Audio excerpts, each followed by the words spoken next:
So I have entitled the lecture, "The Holocaust, the Vatican and the Holocaust in Italy," because it's such a vast subject that in some ways I will hone in on Italy, but in other ways I will be speaking more generally about the Pius XI and Pius XII. This is the story of two popes. The first was Pius XI, who died in February of 1939. That meant that he died before the war began, but he was pope during the time of the declarations of the anti-Jewish laws, both in Germany during the 1930s and in Italy in 1938. The second pope is better known to you all. He was the pope during the war, and that is Pope Pius XII. Pope Pius XII became pope on the eve of the war and when the racial laws were already in place, but remained pope long after the war and died in 1958. I like to begin a lecture of this type by suggesting to you what the popes might have been able to do to help the Jews during the years of persecution. And I have here a list of some of the things, the major things that they could have done. The public protest, I guess I should look at this screen since I'm nearsighted. The first option or thing that the popes could have done was to have protested the racial laws, especially before or during the time when they were being issued. That, in Italy, that was in 1938, as I said, and that responsibility would have fallen to Pius XI. The other items on my list, issuing public protests against the Holocaust, helping Jewish refugees emigrate, helping Jews who were in internment camps, making diplomatic interventions for Jews, and assisting rescue efforts. I will discuss all of those options and possibilities, and those were would have been the options of this pope, Pope Pius XII. So I will begin, however, with Pius XI and discuss briefly to you what was done about the racial laws. And the answer there is quite simple. The Vatican did not take any kind of public position against the racial laws as Mussolini was considering them in the summer of 1938 and as they were being declared in September of 1938 and then gradually a little bit later as well. Pius XI did not necessarily like the anti-Jewish laws. He greatly disliked Italy's coming alignment with Germany as the Nazi and fascists became more and more friendly in the late 1930s. But Pius XI did not take a public stand against the racial laws. Only on one occasion did he make a statement, which I believe I have here in my slides. Actually, I should say on two occasions. It's often said Pius XI spoke out against German Nazism and racism. This is the only time that he did, in March of 1937, in an encyclical which addressed many other issues. Pius XI did say, among much else, he mentioned German racism by saying, "Whoever exalts race or the people or the state above God should be condemned." But this was not an encyclical about the Jews. It was about Hitler's glorification of the German race, if you will. So in my mind, allegations that Pius XI spoke out about the racial laws and the Jewish persecutions are not true.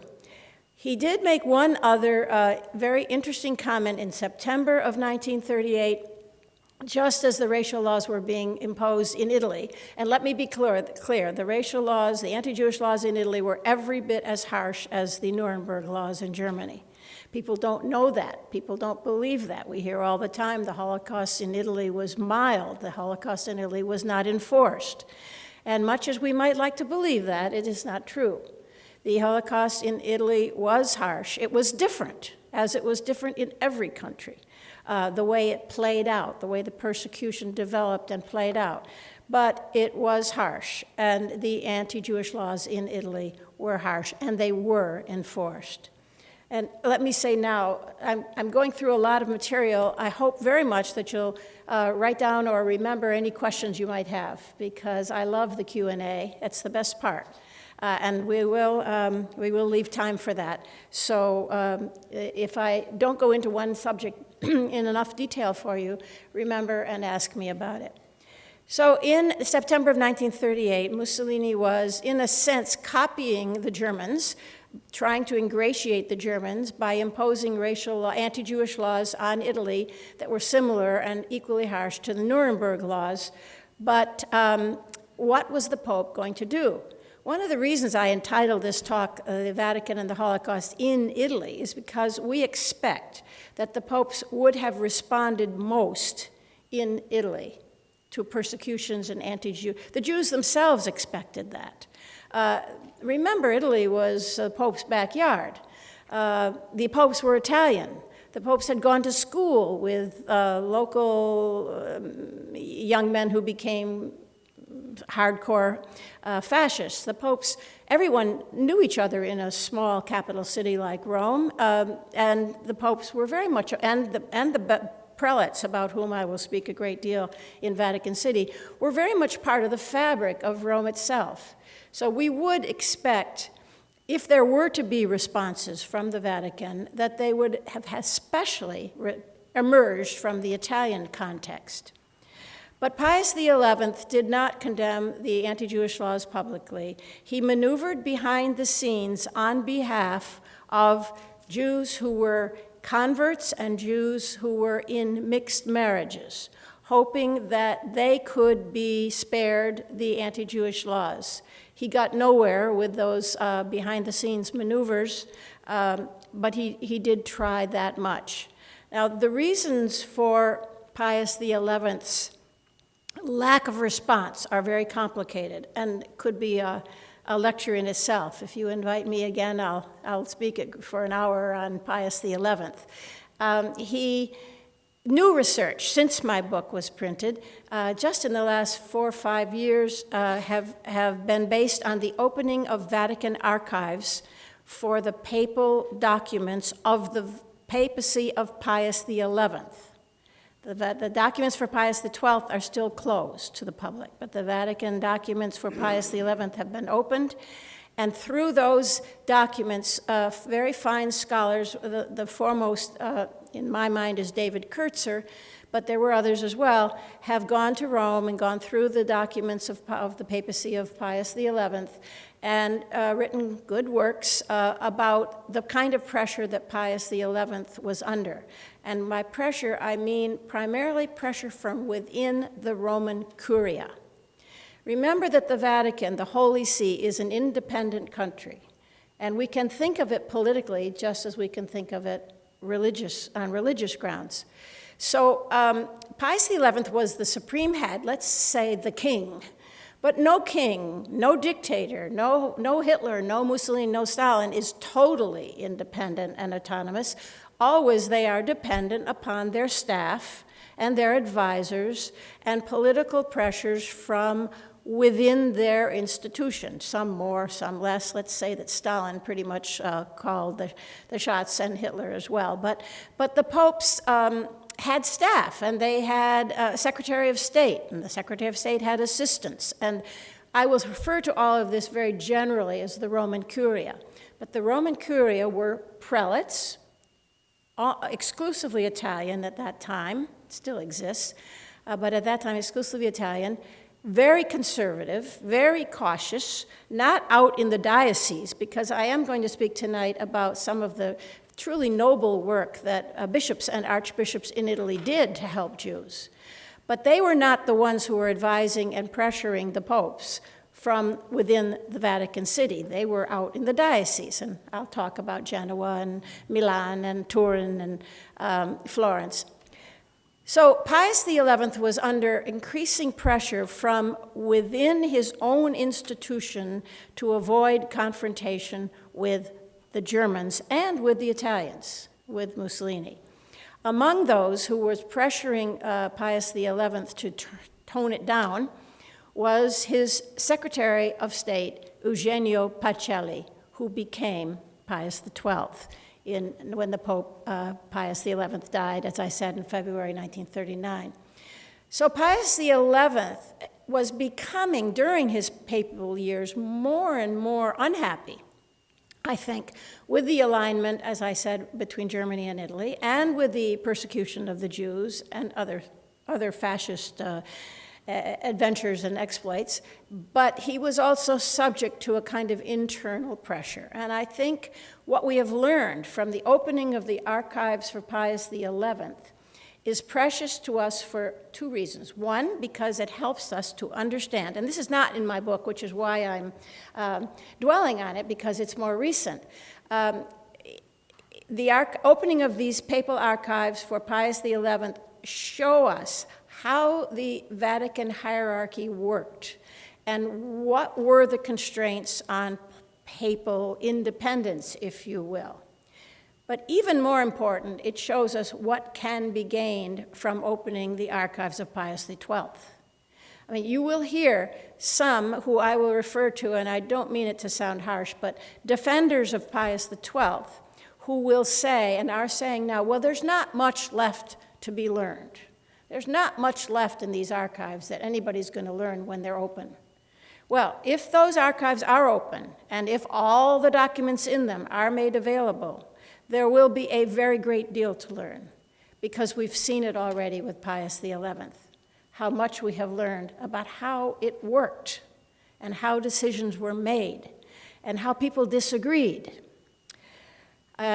with the Pope at times. So this was the second statement, and then I will pass on to Pius XII. This is the second statement that Pius XI made in September 1938 as the racial laws in Italy were being decreed. He said, "Listen carefully, anti-Semitism is a hateful movement with which we Christians must have nothing to do. It is not licit for Christians to take part in manifestations of anti-Semitism. Spiritually, we are all Semites." Well, now here it is. This is what we wanted the popes to say. This is what we wanted Pius XI to say. This is what we wanted Pius XII to say during the war years. But we wanted them to say it loud and clear and often. And this statement was never even published in the primary Vatican newspaper, Osservatore Romano. Why was it not published?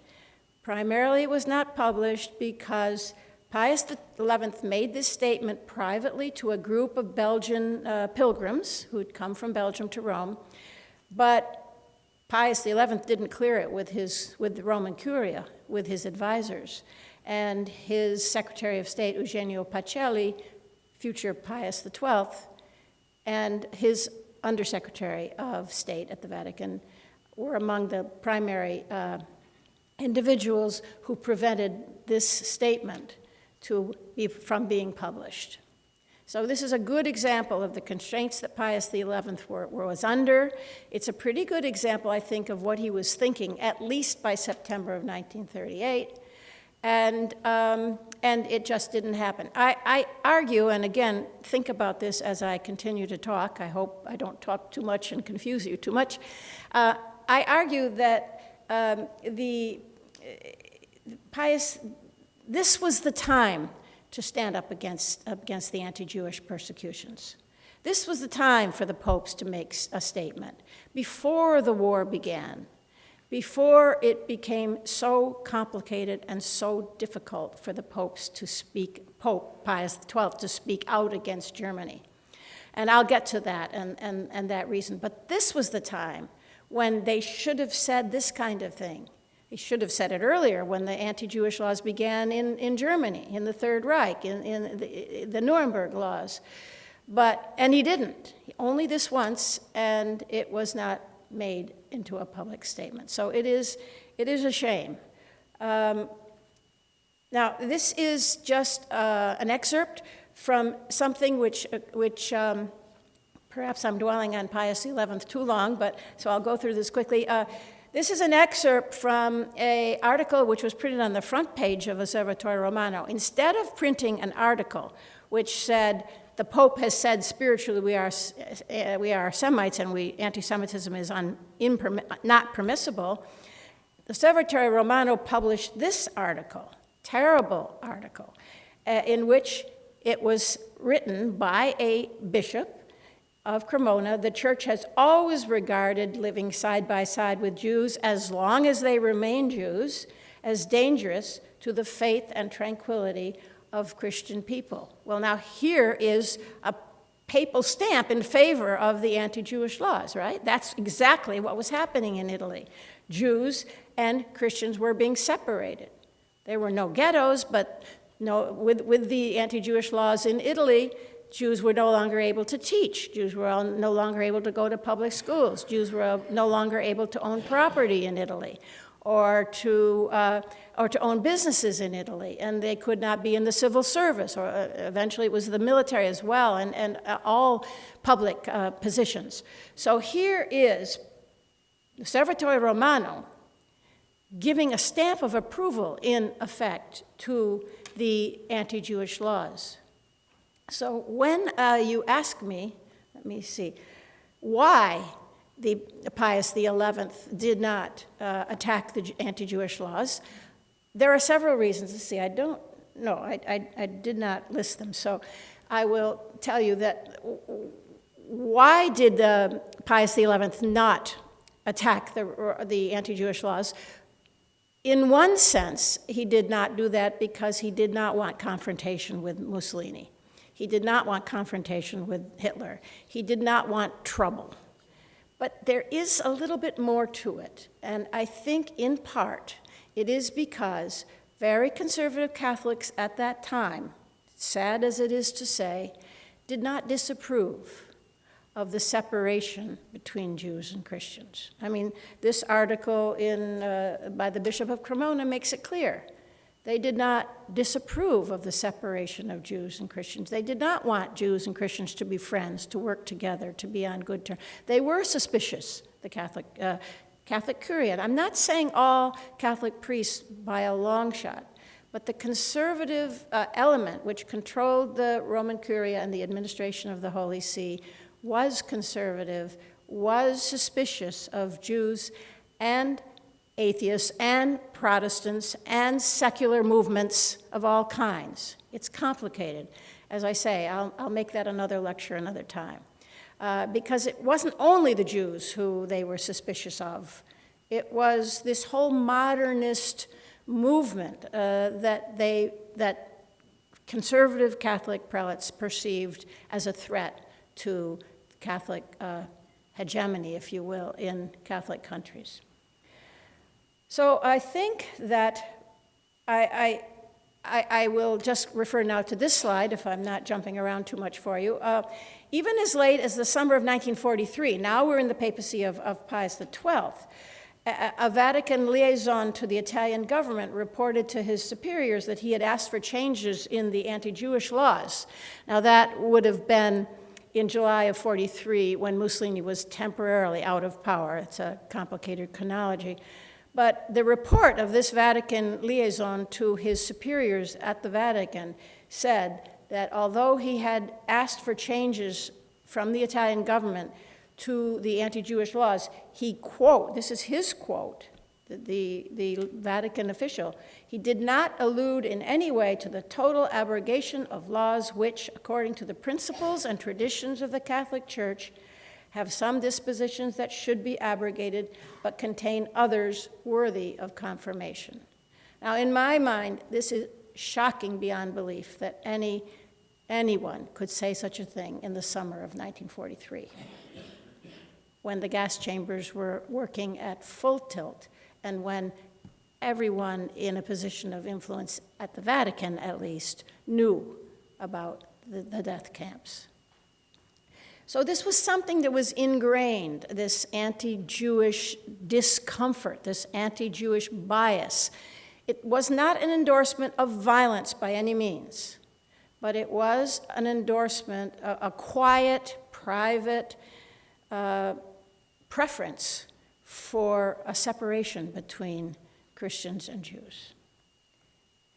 Now, Pius XII, I am going to now focus, let me look at my next slide, and yes.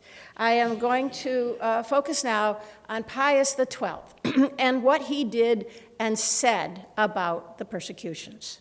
Now we are in the war period. This was Pius XII's first encyclical in October of 1939, so the war had begun a month earlier, and Pius XII had been Pope since March of 1939, and he made a reference in his first encyclical to his preference and wish that Christians, and Catholics in particular, show compassion and help to the victims of war.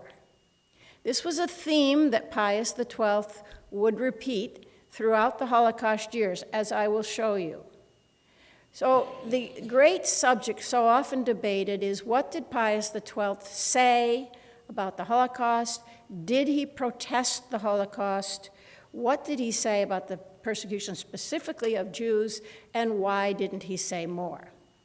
We refer to it, or some of us, I do, as not so much the silence of Pius XII as the reticence of Pius XII, but he certainly did not say what many of us would have liked him to have said. He referred in his public speeches to victims of war. Catholics, show compassion, show mercy, help the victims of war. He did not mention the Jews. Here, in a much anticipated Christmas message in 1942, when Pius XII had been under pressure, under the request, specific request from the Allies to say something about the ongoing death camps, the gassing, the deportations and the gassing and the death the labor to the death. This is the only reference Pius XII made in a very long speech. The speeches were so long sometimes that you'd get bored and you'd miss his reference in the first place. But this was what he said about the Holocaust. We owe it to the hundreds of thousands who, without personal guilt, are doomed to death or to a progressive deterioration of their condition, sometimes for no other reason than nationality or descent. By descent, he meant race. He did not mention religion, and he did not ask for alleviation of the suffering of the Jews. Now, a point that I will make now, and again as I talk, is that many Catholics of goodwill to the Jews saw this as a kind of a sub rosa, quiet appeal to them to show mercy and compassion and give help to the Jews. So it was read by many who were men and women of the Church of goodwill, who saw this as an appeal to help those who were suffering because of nationality and descent and religion. But the Pope did not appeal to those who were not already inclined to show goodwill. He didn't change anyone's mind. He did the same thing in another speech in June of 1943, speaking again of his compassion for those who were suffering for reasons of their nationality and descent. The same words, no mention specifically of Jews. And again, he appealed in another encyclical in later June 1943, in which reminding Catholics of his paternal love, embracing all people, whatever their nationality and race. So how do you read these statements? A lot of prelates and priests who helped Jews in Italy during the war, and there were many, cited these messages as, this is what the Pope wanted us to do. It was very clear. He spoke about helping the victims of war. He spoke about helping those who were suffering because of nationality and race, nationality and descent. That's all we needed. We heard that message, and we did what we should as good Christians. The problem is that it didn't change anyone's mind, and it didn't reach those who were not so well inclined from the very beginning. So twice after the roundup of Jews in Rome, in October 1943, Osservatore Romano wrote that, made a reference to the Pope's compassion and charity, which does not pause before boundaries of nationality, religion, or descent. This was the only time that the Pope, any reference to the Pope, used the word religion. You see, this takes us into the very thorny question of what is anti-Semitism, what is anti-Judaism, who were perceived as being a threat to the Catholic Church in this modernist movement, and what is the difference between race and religion. You see, the church was not hostile to Jews who had converted to Catholicism. On the contrary. So it is possible to read the Pope's references to descent or to race as an appeal to help converts, Jews who had converted. It's only when he puts in the word religion that it becomes clear that he's appealing for help and compassion to Jews who have remained Jews through either religion or their cultural background. You have to read very carefully what is said, what are the words, because you must remember at all times that these statements are not made off the cuff. Whoever makes these statements knows exactly what he wants to say. And then twice after the Italian police came into the persecution of Jews and the arresting of Jews in December of 1943, Osservatore Romano objected not to Nazi activities, but to the Italian measures to arrest and intern Jews. But he did not use the word Jews. Now, what are the reasons for this papal reticence, this reluctance to speak outright? Why did Pius XII remain primarily, basically, silent? The first reason, a desire to remain neutral or impartial. Pius XII very much hoped that both sides would call upon him to negotiate a peace. And he thought that that would help in the effort to restrain or hold back or even defeat the Soviet Union, which he saw as the primary concern. There was a great fear of alienating German Catholics. If German Catholics were forced to choose between papal condemnation of the Holocaust and their patriotism and loyalty to their government, which was Hitler, the Pope feared, perhaps correctly, that the Germans would choose their government, their country, and weaken and split and divide the Catholic Church. Now, that is sometimes contested. Some say that the German Catholics would not have chosen their government over their spiritual leader, but we do have to remember that this was wartime. And that's why I say it would have been better to make these appeals before the war, instead of appealing to Germans with divided loyalties when their country was at war. There was a fear of weakening the German war effort against the Soviet Union. The Pope, Pius XII, saw the real enemy as communism. Pius XII and the conservatives around him essentially believed that Hitler was he was not Hitler's Pope. He did not like the Nazis. He did not like Nazi rule in his beloved Germany, because he was very sympathetic to Germany, but he did not like Hitler or the Nazi government. But he saw it as a temporary regime, and he believed that Hitler would die and Germany would return to reason and normality. But Stalin and the communist regime he saw as a permanent, deeply embedded, deeply rooted phenomenon, and a deeply rooted and dangerous threat to the Catholic Church. So it's not that he was Hitler's Pope, but it's probably fair to say there was a greater concern about communism. There was the fear of endangering church institutions, both in Rome and in the Third Reich. In other words, with a papal condemnation of the Holocaust, Hitler would have turned against Catholics, whose divided loyalties already made them vulnerable, but Hitler would have turned even more than he already had against Catholics and attacked Catholic schools, closed Catholic churches, and made the practice of Catholicism very difficult in Germany. And as far as endangering the church institution in Rome, remember that the Holy See we know the Vatican walls.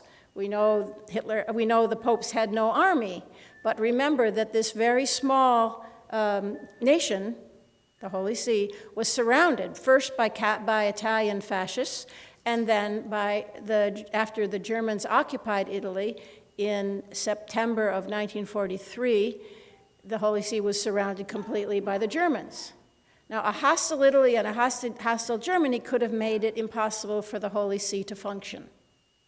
They could have cut off the water supply, cut off the electricity, prevented food from coming in and out, preventing the messages from going in and out from the Pope to his diplomats throughout Europe and throughout the world, prevented the diplomatic pouch from functioning.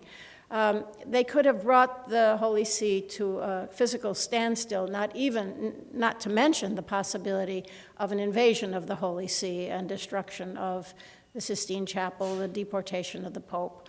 All of these which were seen as possibilities. Not probabilities, but possibilities. And then finally, there was the fear of making things worse. Now, we wonder, how could things have been worse? And I used to say that, how could it have been worse for the Jews? But they didn't know that at the time, remember. They also thought one country, maybe the deportations wouldn't come to Italy. Well, they did. They thought that maybe converts would be spared, and that an attack, a public statement against the Holocaust by the Pope would have endangered converts, or the children of mixed marriages, of which there were a good number. That the Germans might have attacked convents and monasteries where Jews were hiding, had there been a strong public protest from the Pope. So this was a difficult, difficult time, and think about we know what we would have liked to have happened. We would have liked public condemnation and public support for the Jews, but it is, I think, useful to try to remember some of these factors that make the story so complicated. I'm going to skip briefly over some of the other points. The Pope, particularly Pius XII, could have intervened to help foreign Jews in Italy who were interned in internment camps, which were not very pleasant. He did send a bit of moral support through a priest who came to Faramonte primarily to minister to Jews interned there who were converts. But all of the Jews, the great majority of Jews who were there, have made statements that this particular emissary from the Vatican was extremely good to them all. So, but he didn't do much. The story of diplomatic interventions by the Vatican is also a whole lecture in itself, a very complicated story. Could the Pope have intervened diplomatically to help Jews who were in areas that were endangered by occupation? Not from the Germans, because he had already shown he was not going to intervene with the Germans, or if he did, no one would listen. But could the Pope, and did the Pope, intervene with Italian occupying forces? And this is not a great map, but the Italians occupied part of southern Greece, the area around Athens. They occupied part of the Dalmatian coast, which is just as you look at this map on the east shore of the Adriatic Sea. And they could have, I have a pointer here, but I'm not sure I can make it work. And Italy also occupied the southeastern corner of France, just as you look at this map to the west of Turin and Genoa. So in those areas, Italians occupied, Jews came because they fled from German-occupied areas into Italian-occupied areas, and the Germans tried very hard to get the Italians to release those Jews to German custody, arrest, and deportation. The Italians essentially refused, and the Vatican, we do have some records of Vatican interventions with Italian military and diplomatic personnel to resist German requests for the Jews in the Italian-occupied territories. Those documents are very clear. It's also quite clear that they were mild interventions. The Pope would write to a diplomat in, let's say, Ljubljana, and say, would you speak to the general occupying a particular area and tell him our preference. We hope that there will not be deportations from your area. And so I think those interventions did take place. It's a complicated, intricate story. I don't think they made much difference because I think the Italian personnel were already pretty much inclined at that point to resist. We're talking now particularly about the 1943, to resist German demands. But in any case, there were some Vatican diplomatic interventions. Now, the most important part of the story, the most intriguing and the most interesting, is this question of rescue itself.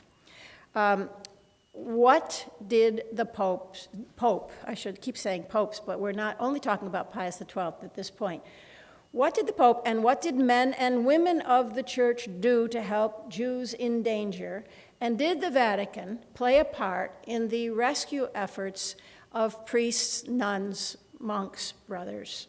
Now, this question has arisen in all countries, as you know. You've undoubtedly seen Au revoir les enfants, the story of Jewish boys hiding in a boys' school in France. You know, perhaps you've seen Ida, the new movie about Poland, in which a girl is saved in a convent.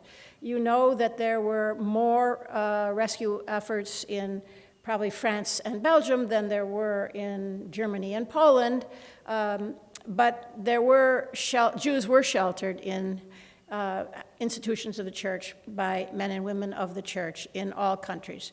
The most important country where this occurred, however, is in Italy, and that will be the focus of my final comments, and then I hope of some of our discussion. I studied very carefully this phenomenon in my book, which is available to you, of rescue networks that emerged in northern Italy in 1943, after September of 1943, when the Germans occupied all of Italy, and it became very necessary for the Jews to go into hiding. Cardinal Pietro Boeto in Genoa organized a rescue network. He gave the job to his secretary, who is Don Francesco Repetto, also in Genoa, who both of these men have been nominated and named just among the nations at Yad Vashem for a rescue network which covered a whole area of northern Italy and escorted Jews to hiding places and in some cases to Switzerland. That happened in Genoa. Very similar events happened in Florence, where Cardinal Elia Dalla Costa organized a similar network to help Jews and get them into hiding. And this happened also in Turin, a bit in Milan, and in a couple of other cities. My work has shown that these rescue networks, headed by important prelates of the Catholic Church, were not set up and initiated by the Vatican itself, but emerged from a request from Italian Jews themselves who went to see Cardinal Dalla Costa, who went to see Cardinal Boeto in Genoa, who went to see the archbishops in Turin, and in other cities, and said, look, it's September of 1943, we have a Jewish a Jewish assistance organization, DLSM, which has been helping Jewish refugees and indigent Jews at this time of persecution. Now the Germans are here and we have to hide them, but we, DLSM, we Jewish young men, mostly leaders of the Jewish community, we can't do it anymore because we've got to hide. So they went, first of all, to Boeto, and this is all very clear from the documents, these Jewish men from Delasem, true heroes, trying to function to help their community at the most dangerous time of the war in Italy, and said, we'll give you, Cardinal Boeto, we'll give you our lists of clients. We'll give you all the money that we have. We'll give you more money as we get it. It's coming from the American Jewish Joint Distribution Committee. It's coming from Switzerland. We're collecting some from Jews in Italy itself. We'll give you our list. We'll give you our money. Can you help us? And Cardinal Boeto said, yes, I will help you. And Cardinal Dalla Costa said, yes, I will help you. And large numbers of Jews were saved because of these networks, but they were not initiated by the Vatican. That is not to say that the Vatican didn't know about it. I'll get a little bit more to that as I go on. So, and in Assisi, Jews were hidden also, although they were not quite in the same sort of network way as happened further to the north. Now, I'm going to shift downward geographically from Italy as a whole to Rome itself. Remember that the Pope is today still the Bishop of Rome. All through the war, when asked what they should do, Pius XII responded to questions from his prelates throughout Europe. You have to make the decision. You, Cardinal Preising in Berlin, you've got to make the decision about hiding Jews, about protesting, about speaking out, because you're on the scene. It's up to you. Pius XII sent the same kind of message to various prelates in France. Do what you think best. You're on the scene. It's not for me to tell you. It probably was for him to tell them. But his message was, you must decide. Now, in Rome, the Pope was the Bishop of Rome. So there, he had to make the decisions, not as the Pope, but as the Bishop of Rome. So what do we know about hiding of Jews in Rome, and what do we know about any kind of possible linkage with Pius XII? We know that several thousand Jews were hidden in 100 women's and 55 men's church institutions, convents, monasteries, hospitals, Jewish Catholic schools, institutions like that. We know that some Jews were hidden in Vatican extraterritorial properties. We know that the Jews were generally a minority, that within those hidden, in other words, at the Seminario Romano Maggiore, 55 Jews and 145 others. So Jews were among those who were being helped. Perfectly understandable, predictable, and reasonable. The same with the Seminario Lombardo. Now, I've been to both of these institutions, and they have some archival material that is available. We also know that some Jews were hidden in Vatican City itself, although far, far fewer than the numbers claimed by the most strident defenders of Pius XII. But, and I have found no evidence of Jews hidden in Castel Gandolfo, where defenders often say that there were some incredible number of Jews. But in the earlier institutions that I've listed here, the Seminario Romano, the Seminario Lombardo, those were extraterritorial Vatican properties. The Pope would have known that Jews were hiding there. He would, from everything that we can tell, the Pope was not involved in the actual hiding. He did not initiate it. He did not order it. There is no evidence of a papal order. You must take in Jews. We know other things. We know that at the Seminario Romano Maggiore, the rector, Monsignor Roberto Ronca, the head of the Seminario Romano Maggiore, was scolded by the Vatican in December of 1943 We don't know what the scolding actually said, but we have a letter from Ronco back to the Vatican in which he said, I am sorry for, in effect, I'm sorry for for being immoderate. In other words, I took too many, not just Jews, but too many fugitives. And Pius XII was afraid, you see, of the German response. He constantly, the messages coming out of the Holy See constantly urge prudence. It's always prudence. Prudence and moderation. And essentially, do what you feel you must do. He didn't say, don't tell me about it, but do what you feel you must do. You make the decision.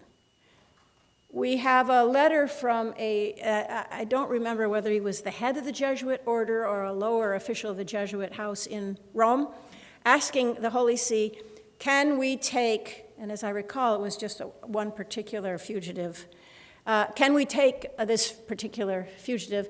And the message back from the Holy See to the Jesuit who had asked was, whatever you do on your own responsibility. So that's a document, that's available. So it's quite clear that there was no order. We also know that the Pope asked specific individual priests who have recorded that request that false documents not be used and that fugitives, and he's not just speaking about Jews, fugitives not be dressed in the garb of a priest or a nun. Now, if you didn't have false documents, you couldn't hide in a Catholic institution. Maybe within the Vatican walls, behind the Vatican walls perhaps, but not, because those convents and monasteries were invaded by Germans who searched. And those who were hiding there, the Jews and other fugitives, had the false documents to show that they were not Jews, that they were not politicals, that they were not former prisoners of war. They had false documents. Without that, you couldn't hide. And we know that the Pope asked that false documents not be used. So the evidence that we have assembled suggests, and much of this is not in my book, because much of this is newer research. The evidence that we have suggests that there was not a papal order, that the Pope knew that Jews and others were being hidden. He probably approved. It was the way of showing compassion for the victims of war. But he urged prudence and looked the other way. Now, why did so many Jews actually then hide in the convents and monasteries? That's the last that's the last part of my talk. I've almost finished. I have just recently published a book about Père Marie Benoit. Père Marie Benoit was a priest, just a very simple Capuchin priest, not the head of his house, he was an intellectual, actually, a professor, a brilliant theologian and philosopher, as well as an adventurer who rather enjoyed the excitement of this time, I think, in his way. He developed very close friendships with 3 or 4 Jewish men who were refugees in Rome, and together he and the Jewish men set up a rescue network which took Jews from places as Jewish refugees mostly, who came into Rome and escorted them to various convents and monasteries. Père Marie Benoit was a charming man. He asked the Mother Superior of a convent. He would ask the head of a monastery, the head of a Catholic school, will you take in some Jews? We don't know as much as I would like about the answers that he got. We don't know how many people refused him, but we do know that he and his group of Jewish friends were able to place about 2,500 Jews in houses, Catholic institutions throughout the city. Now, I know most about Père Marie Benoit, but we also know from recorded documents and testimony that others, high-ranking prelates within the Catholic Church, asked houses to take particular friends and protégés. Now again, remember, Rome was a small city, everybody knew everybody else. a Catholic prelate, maybe the very high official at the conservative Roman Curia, would have had a sister-in-law who was Jewish. I mean, there was intermarriage. He would have had a cousin or a friend or a schoolmate. We know that Pius XII, it's often said about Pius XII that he had a friend who was Jewish when he was in school, and they remained friends all their lives, and Pius XII eventually helped this Jewish man get out of Italy and get to Israel, this before the German occupation. But we know that these friendships existed and these family ties existed. And we know from testimony and documents that, I think Hitler was it? It was Hitler who said every German Nazi has his own special Jew. That was hardly true in the Third Reich. In Rome, most Catholics, including high-ranking officials, had friends and families and contacts and asked particular monasteries or churches, or maybe their parish priest, to find a place for those who needed it. So this hiding, this rescue was a great event, and it made all the difference in the lives of several thousand Jews in Rome, and as I have suggested earlier, throughout Italy. It was a great event, and the men and women who are responsible were heroes and should be commended. We are pretty clear that there was not a Vatican order to do this, or a Vatican initiative to do this, but that it did happen, and it's something we should all remember. Thank you.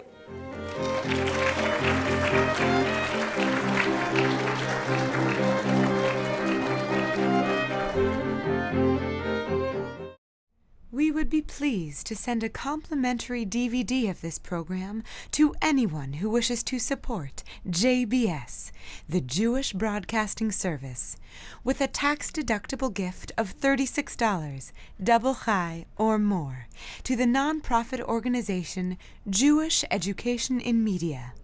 Simply visit the JBS homepage and click on the Donate button to make a donation by PayPal or your credit card.